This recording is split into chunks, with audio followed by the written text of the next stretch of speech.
আসসালামু আলাইকুম প্রিয় শিক্ষার্থী, আশা করি ভালো আছো। আমিও তোমাদের দোয়ায় অনেক ভালো আছি। প্রিয় শিক্ষার্থী, আজকে আমি তোমাদের এই ক্লাসে নিয়ে আসলাম নবম ও দশম শ্রেণীর হিসাব বিজ্ঞান ষষ্ঠ অধ্যায় জাবেদা। প্রিয় শিক্ষার্থী, আমি আগেও বলেছি, এখনো বলছি, এই অধ্যায়টা তোমাদের জন্য অত্যন্ত গুরুত্বপূর্ণ। একাডেমিক পরীক্ষায় এবং এসএসসি পরীক্ষায় এই অধ্যায় থেকে এক বা একাধিক অঙ্ক আসতে পারে। প্রিয় শিক্ষার্থী, তাহলে চলো আমরা আজকে হিসাব বিজ্ঞান ষষ্ঠ অধ্যায় সৃজনশীল 3 অঙ্কটা সমাধান করব। প্রিয় শিক্ষার্থী, আমি ইতিমধ্যেই অঙ্কটা করে নেই। চৌধুরী হার্ডওয়্যারের 2017 সালের অঙ্কটা হলো 77 পেজ। চৌধুরী হার্ডওয়্যারের 2017 সালের জানুয়ারি মাসের লেনদেনগুলো নিম্নরূপ। জানুয়ারি 1 নগদে 2,50,000 টাকা এবং 65,000 টাকা নিয়ে ব্যবসা আরম্ভ করলো। তো এই লেনদেন থেকে বলছে যে নম্বরে বলছে চৌধুরী হার্ডওয়্যারের প্রারম্ভিক মূলধনের পরিমাণ নির্ণয়। প্রিয় শিক্ষার্থী, প্রারম্ভিক মূলধন বলতে কি বুঝি আমরা একটু বলে নেই। প্রারম্ভিক মূলধন হলো বছরের শুরুতে যে মূলধন নিয়ে ব্যবসা শুরু করে সেটাকেই প্রারম্ভিক মূলধন বলা হয়। প্রিয় শিক্ষার্থী, আমি বোর্ডে অঙ্কটা নম্বর অঙ্কটা করে রেখেছি, তোমরা একটু খেয়াল করো। সৃজনশীল পৃষ্ঠা 7, সৃজনশীল 3 নাম্বার, প্রারম্ভিক মূলধন নির্ণয়। তারিখ, প্রথমে হিসাব বিজ্ঞানের যে কোনো অঙ্ক করতে গেলে প্রথমে নাম্বার হতে গেলে তো নাম্বারে তোমাদের একটা টেবিল করতে হবে বা বোর্ড করতে হবে 4 কলাম বিশিষ্ট। তারিখ, বিবরণ, টাকা, টাকা, এই তিনটা তারিখ, বিবরণ, টাকা, টাকা, এই গড়গুলি তোমরা আগে করে নিবে, স্কেল দিয়ে খাতার মধ্যে করে নিতে হবে। প্রিয় শিক্ষার্থী, তারপর বলছে যে প্রারম্ভিক মূল্য নির্ণয়। তাহলে প্রারম্ভিক মূল্য বলতে আমি জাবেদার মধ্যে প্রথমে দেখতে হবে, লেনদেনের মধ্যে দেখতে হবে লেনদেনের মধ্যে কোথায় প্রারম্ভিক টাকা নিয়ে ব্যবসা শুরু করেছে। জানুয়ারি 1, 2017 সালে নগদ টাকা ব্যবসা 2,50,000 টাকা নিয়ে ব্যবসা শুরু করেছে। আগ্রপত্র 65,000 টাকা নিয়ে ব্যবসা শুরু করেছে। তোমরা বইটা পড়ে দেখো, 77 পেজে প্রথম পড়ে দেখো, এখানে লেখা আছে যে নগদ 2,50,000 টাকা 65,000 টাকার আগ্রপত্র নিয়ে ব্যবসা শুরু করলো। এটা হচ্ছে আমাদের প্রারম্ভিক মূলধন। নগদ টাকা 2,50,000, আগ্রপত্র 65,000, এই দুইটা টাকা আমাদের যোগ করতে হবে। যোগ করা হলে 3 লক্ষ, এটা হচ্ছে 3,15,000 টাকা। এই 3,15,000 টাকা হলো আমাদের প্রারম্ভিক মূলধন। প্রিয় শিক্ষার্থী, ক নাম্বারটা তোমরা বুঝতে পারছো নিশ্চয়ই। চলো এখন আমরা খ নাম্বার অঙ্কটা করব। ধন্যবাদ, তোমরা দেখতে থাকো।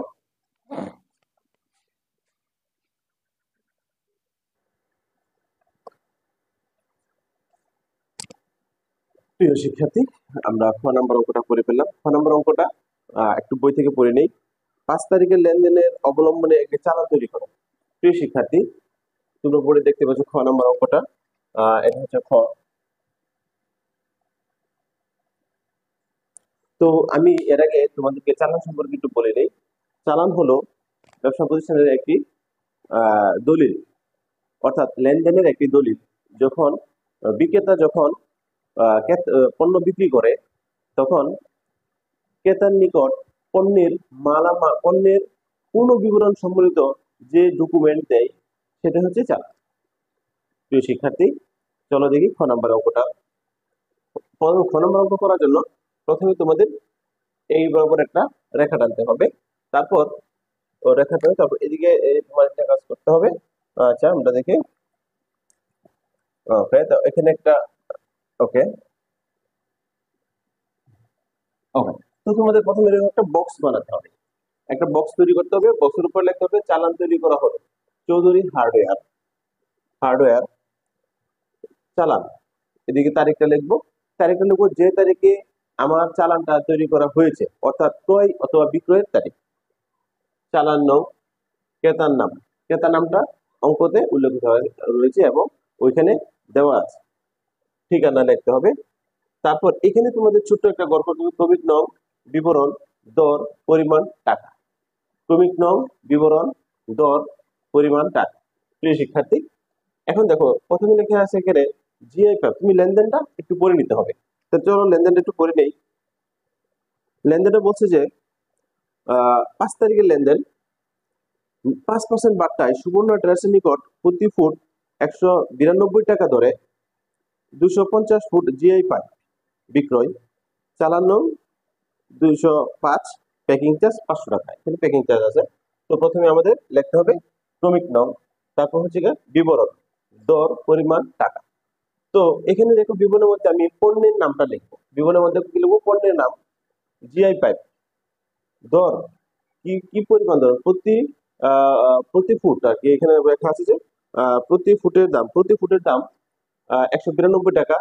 মোট বিক্রি করা হয়েছে 250 ফুট। এটা গুণ করলে হয় 48,000 টাকা। গুণ করলে হয় 48,000 টাকা। প্রিয় শিক্ষার্থী,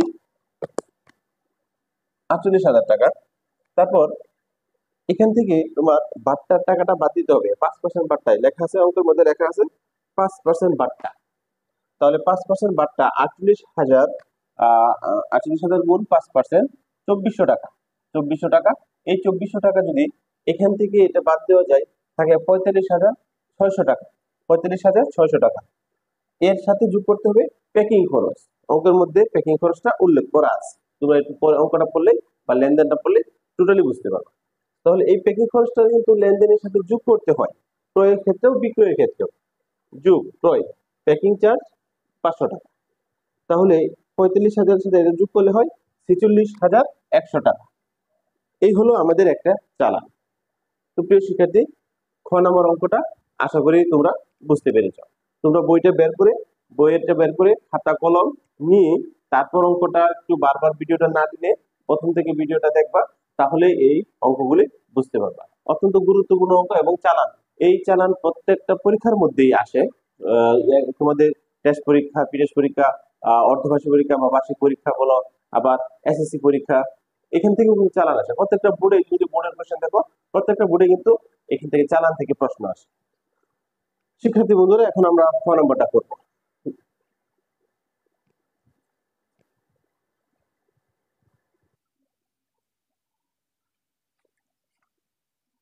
প্রিয় শিক্ষার্থী, গ নম্বর আমাদের করা হয়ে গেল। তোমরা গ নম্বরে দেখো, গ নম্বরে বলছে যে জানুয়ারি মাসের 8, 15, 18 এবং 28 তারিখের লেনদেনগুলো সাধারণ জাবেদা তৈরি করো। 8, 15, 18 এবং 28 এই তারিখের লেনদেনগুলো দিয়ে সাধারণ জাবেদা তৈরি করতে হবে। তাহলে বরাবরের নেই, আমরা সাধারণ জাবেদা তৈরি করার আগে অবশ্যই জাবেদার যে গড়, সেই গড়গুলি করে নিব। জাবেদার গড় হলো তারিখ, হিসাবের শিরোনাম, খতিয়ান পৃষ্ঠা, ডেবিট টাকা, ক্রেডিট টাকা। এই গড়গুলি তোমরা স্কেল দিয়ে তোমাদের খাতায় করে নিতে হবে। তারপর দেখতে হবে কোন তারিখে তাই আমাদের লেনদেনগুলো বলছে। প্রথমে বলছে চলো 8 তারিখে। 8 তারিখে যদি আমি অঙ্কটা করি, তাহলে দেখো জানুয়ারির 8 লেনদেনটা একটু করে নেই। লেনদেনটা হলো রাজন ট্রেডার্সের নিকট থেকে 41,500 টাকার পণ্য ক্রয় করে চেক প্রদান।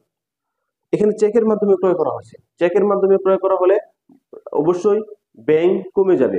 ক্রয় যেহেতু একটা খরচ, ক্রয় হিসাব ডেবিট 41,500, ব্যাংক হিসাব ক্রেডিট। সরি, এখানে একটু ব্যাংক বানানটা ভুল হয়েছে, তো আমি একটু ঠিক করে নিচ্ছি।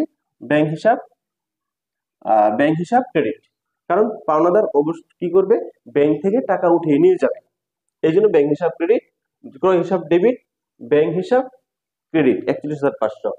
এইটা টাকাটা এটা সোজা লিখবা, আবার ব্যাংক হিসাবের টাকাটা ক্রেডিট করে ব্যাংক হিসাবে সোজা রাখবা, যেন বেকা না হয়। ব্যাখ্যাটা দিতে হবে চেকের মাধ্যমে ক্রয়। আশা করি বুঝতে পেরেছ। তারপর 15 তারিখ, চলো 15 তারিখের লেনদেনটা আমরা একটু করে নিই। 15 তারিখে বলছে ব্যবসায়িক ব্যবহারের জন্য কাগজ কলম ক্রয়। তো প্রিয় শিক্ষার্থী, ছোট ছোট জিনিস যখন ক্রয় করা হয়, অর্থাৎ কাগজ, কালি, কার্বন, এগুলি ক্রয় করলে কখনোই এগুলিকে বলা হয় মণিহারি। তাহলে এখানে মণিহারি ক্রয়, মণিহারি একটা খরচ হিসাবে ডেবিট করা হয়েছে। মণিহারি হিসাবে 200 টাকা, নগদান হিসাব ক্রেডিট 200 টাকা। মণিহারি হিসাব ডেবিট 200 টাকা, নগদান হিসাব ক্রেডিট 200 টাকা। ব্যাখ্যাটা হবে নগদে মণিহারি ক্রয়। প্রিয় শিক্ষার্থী, বুঝতে পেরেছ আশা করি। তো এরপরে চলো আমরা দেখি কোন তারিখ কথা বলছে। 18 তারিখ, ব্যবসায়ের জন্য আলমারি ক্রয়ের পরিবহন খরচ প্রদান। যদি এই জাবেদাটা আমি লিখেছি আসবাবপত্র হিসেবে ডেবিট করেছি, কারণ অনেকে তোমরা বলতে পারো কেন পরিবহন খরচ হিসেবে ডেবিট হলো না। যখন মাল বিক্রি করা হয় বা ক্রয় করা হয়, তখন যদি কোনো খরচ প্রদান করা হয়, তখন এটা ক্রয় এবং বিক্রয়ের সাথে যোগ হয়। কিন্তু এখানে পণ্য কিনে নাই, বিক্রিও করে নাই, এখানে আসবাবপত্র কিনছে, এখানে কিনছে দেখো লেখা আছে যে আলমারি ক্রয়। আলমারিকে ব্যবসা প্রতিষ্ঠানে আসবাবপত্র ধরা হয়, এটা একটা স্থায়ী সম্পদ। স্থায়ী সম্পদ কিনছে, আসবাবপত্র স্থায়ী সম্পদ কিনছে, এটার সাথে পরিবহন খরচ যোগ হয়েছে, তাই এটা আলমারি হিসাবে বা আসবাবপত্র হিসাবে ডেবিট করা হয়েছে।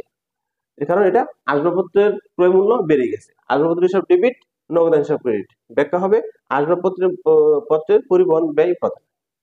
তারপর চলো দেখি আমরা সর্বশেষ বলছে 28 তারিখ। 28 তারিখে বলছে যে ব্যক্তিগত প্রয়োজনে পণ্য উত্তোলন। মালিক কখনো কখনো ব্যবসা থেকে নিজ প্রয়োজনে পণ্য নিতে পারে, টাকাও নিতে পারে। টাকা নেক অথবা পণ্য নেক, যাই নেক না কেন, উত্তোলন হিসাব প্রথমে তোমরা ডেবিট করবা, কারণ এটার মাধ্যমে মালিকের মূলধন কমে পাবে। উত্তোলন হিসাব ডেবিট, ক্রয় হিসাব ক্রেডিট 800 টাকা।